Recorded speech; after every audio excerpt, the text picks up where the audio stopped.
Visual thinking includes design, imagination, but also just learning how to see.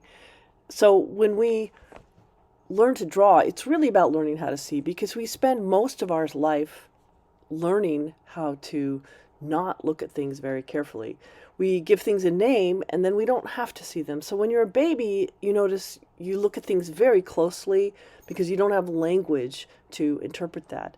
But then as we learn language, we don't have to look at things so closely because we have names for things. You can't possibly walk around looking at everything so closely. So learning to draw is really about learning how to see again, sort of like a child does. So we have to trick our minds, we have to trick our brains, that is, in order to see things in a fresh way. And in order to let that non-lingual part of our brain, we sometimes refer to that as the right brain, even though it's not exactly just in the right side of the brain. But we think of that part that sees things intuitively, not through language, but visually. And getting to the visual part of our brain to recognize things takes some practice.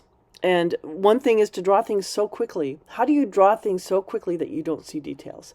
So our logical brain likes to see concrete things. It likes to see details. But trying to draw quickness, trying to draw speed, trying to draw energy, it doesn't really like that. It doesn't like you to draw so quickly. So if you can do something like gesture drawing that kind of forces you to draw so quickly that you can't draw details, eventually the left brain, or that logical part of your brain, is going to give up, and it will let your intuitive visual part of your brain take over.